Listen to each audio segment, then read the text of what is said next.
దేశంలో వచ్చిన పెట్టుబడుల్లో 25% అబౌవ్ మన రాష్ట్రానికి వచ్చినాయి అంటే దీనికన్నా సాక్ష్యం ఇంకోటి మాట్లాడటం వేస్ట్ ఆఫ్ టైం. అదే మాకు 1% 2% పెట్టుబడులు వస్తే మాట్లాడవచ్చు. మీ ప్రభుత్వానికి ఎంత వచ్చిందో రెండే కంపారిజన్లో వైసీపీ ప్రభుత్వం 5 ఏళ్ళ అధికారంలో ఉన్నప్పుడు దేశంలో వచ్చిన పెట్టుబడుల్లో ఎంత పర్సెంటేజ్ మీకు వచ్చింది, అది రండి చర్చిద్దాం, బహిరంగ చర్చ కూడా చేద్దాం. గతంలో ఇదే జగన్మోహన్ రెడ్డి గారు 5 ఏళ్ల పాలన చేశారు. ముఖ్యమంత్రి గారు ఇప్పుడు ఉన్న చంద్రబాబు నాయుడు గారు కూడా పాలించారు. ఇప్పుడు కొత్తగా మళ్ళీ అధికారంలోకి వచ్చారు.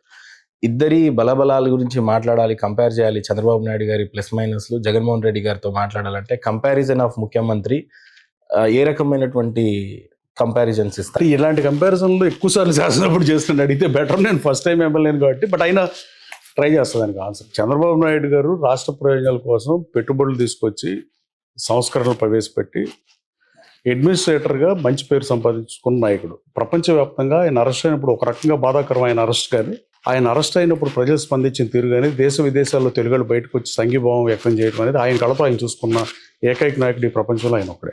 అలాగే క్రెడిబిలిటీ ఆయన కళ్ళ ముందే అది యూజువల్గా చూసుకునే అవకాశం రాదు. ఆయన జైలుకి వెళ్తాం చాలా బాధాకరం, కానీ 53 రోజులు జైలు జీవితం నరకం. కానీ బట్ జగన్మోహన్ రెడ్డి చంద్రబాబు నాయుడు గారికి ఒక రకంగా ఇండైరెక్ట్ హెల్ప్ చేశాడు.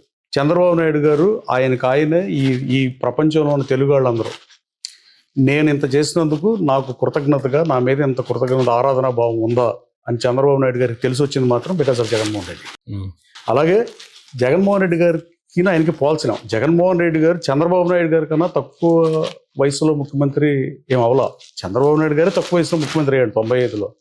కానీ ఆయన అవకాశాలను వినియోగించుకున్నాడు, అవకాశాలను అందిపుచ్చుకున్నాడు, రాష్ట్రాన్ని ముందుకు తీసుకెళ్ళాడు, పురోగమన దిశలో ప్రయాణం చేపించాడు.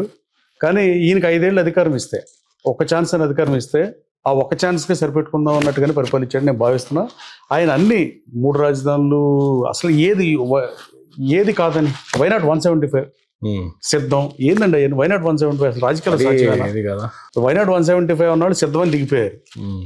అసలు తల్లిని ఎవరన్నా గౌరవ అధ్యక్షుల పార్టీ పదవికి మంద ముందు రాజీనామా చేపిస్తారో 2 లక్షల మంది ప్రజలు ఉన్న ప్లేనరీలో.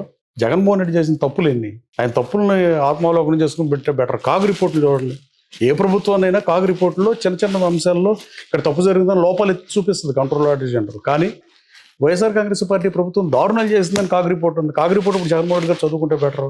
ఇప్పుడైనా ఏం చేయకూడదు వాట్ నాట్ కూడా తెలుసుకుంటే బెటర్. అది జగన్మోహన్ రెడ్డి గారిని చంద్రబాబు గారితో పోల్చడమే కరెక్ట్ కాదు నా ఉద్దేశంలో. ఆయన 15 సంవత్సరాలు ముఖ్యమంత్రిగా చేశాడు, ఇప్పుడు 16 సంవత్సరాలు ముఖ్యమంత్రిగా పనిచేశాడు. దాదాపు 70 ఏంటంటే 48 సంవత్సరాల నుంచి రాజకీయాల్లో ఉన్నాడు. దాదాపు అతని వయసు అంతా, అవతలైన వయసు అంతా ఈయన రాజకీయ అనుభవం ఉంది. ఈయనతో పోల్చడమే కరెక్ట్ కాదు. లోకేష్ బాబుతో పోల్చొచ్చు.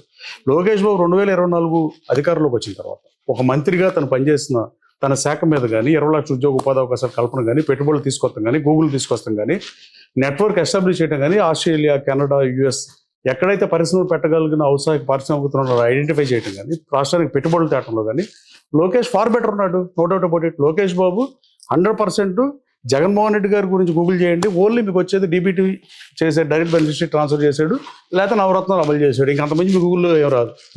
లోకేష్ బాబు ఈ సంవత్సరంన్నరలో మంత్రిగా చాలా ఎక్కువ చేశాడు. ఈ కంపారిజన్లో కూడా లోకేష్ బాబును అందుకునే స్థాయిలో జగన్మోహన్ గారు లేడని నేను మనస్ఫూర్తిగా వ్యక్తిగతంగా, అంటే ఒక ముఖ్యమంత్రి మినిస్టర్ గారి స్థాయిని కూడా అందుకోలేని స్థితిలో కంపేర్ చేస్తున్నారు మీరు. అలా అని చెప్పాలా అంటే రాష్ట్రానికి రాబోయే ముఖ్యమంత్రి, future leader of the state decide చేశారు లోకేష్ గారు. డిసైడ్ చేయటం 100% ప్రజలు కోరుకుంటారు, తెలుగుదేశం పార్టీ శ్రేణులు కోరుకుంటున్నాయి. డెఫినెట్గా ఆయన ముఖ్యమంత్రి క్యాండిడేట్ ఫ్యూచర్లో. చంద్రబాబు నాయుడు గారి తర్వాత లోకేష్ బాబు పరిపాలిస్తారు ఈ రాష్ట్రాన్ని. ఈ రాష్ట్రం దశ దిశ మారుతానికి దానికి అడుగులేస్తున్నాడు. ఇప్పటికి చాలా ప్రూవ్ చేసుకున్నాడు. ఆయన తను మాజీ ముఖ్యమంత్రి కన్నా ఎక్కువ ప్రూవ్ చేసుకున్నాడని నేను బలంగా నమ్ముతున్నా. ఇది మీడియాలో ఇంటర్వ్యూ ఇవ్వడం కోసం, నేను ఉన్న పార్టీని పొగట్టడం కోసం ఇదేం అతిశయోక్తి కాదు. You can check the record. Google తెచ్చాడా తేలేదా? ఈ పెట్టుబడుల తీర్థంలో లోకేష్ బాబు పాత్ర ఉందా లేదా? విద్యా రంగంలో సంస్కరణలు తీసుకురాలేదా? డొక్కా శాతం భోజన పథకం పెట్టలేదా? ఆఖరికి మన వరదలు వచ్చినప్పుడు టెక్స్ట్ బుక్లు కంప్యూటర్లో ఇవ్వాలిస్తే సింగనగర్లో వరద వచ్చినప్పుడు సెప్టెంబర్ 2024న గవర్నమెంట్ ఇంతవరకు ఎప్పుడు ప్రైవేట్ స్కూల్కి టెక్స్ట్ బుక్లు, నోట్బుక్లు ఇవ్వాలా? నేను వెళ్ళి అడిగిన వెంటనే రూల్స్ మార్చి వాళ్ళందరికీ సింగనగర్లో ఉన్న అన్ని స్కూల్స్కి ఇచ్చాడు. కంప్యూటర్లు ఇవ్వాలంటే ప్రభుత్వం ఒప్పుకోకపోతే నేను చంద్రబాబు నాయుడు గారు ఆ రోజున సిఎస్ని అడిగితే గవర్నమెంట్ నుంచి కంప్యూటర్ ప్రైవేట్ స్కూల్స్కి ఇవ్వలేమని చెప్తే నేను సెంట్రల్ బ్యాంక్ చైర్మన్ చేసినప్పుడు సిజిఎఫ్ ఫండ్ ఉంటుంది సార్, అది అడిగిస్తానని చెప్పాను. థ్యాంక్స్ టు కేడీసీసీ వినియోగించుకుంటారు మేనేజ్మెంట్. ఇంకా మీరు. నా కాన్షియస్ కాదు అది, సిగ్నల్. బట్ స్టిల్ కాంటాక్ట్ అయితే 60 స్కూల్స్కి మేము కంప్యూటర్లు కేడీసీసీ బ్యాంక్ నుంచి ఇచ్చాం. చిన్న చిన్న ప్రైవేట్ స్కూల్స్ వాళ్ళు కొనుక్కోలేని, అంటే 20-30 మంది పిల్లల స్కూల్స్ నడిపే schools, private schools.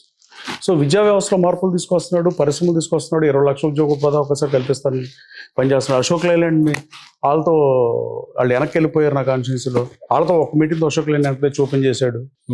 So he proved ఎలా right. So that's why I'm comparing between these two. Venkatrao garu, ఇప్పుడు మిమ్మల్ని ఎలా కన్సిడర్ చేయొచ్చు? 2010 నుంచి రాజకీయంలో ఉన్నట్టు కన్సిడర్ చేయొచ్చా? 2014 10లో లేదు కదండి, 14 నుంచి కన్సిడర్ నేను 2017 ఆగస్టు 9 ఇండియా వచ్చా. అప్పుడు అమెరికాలో ఉన్నా.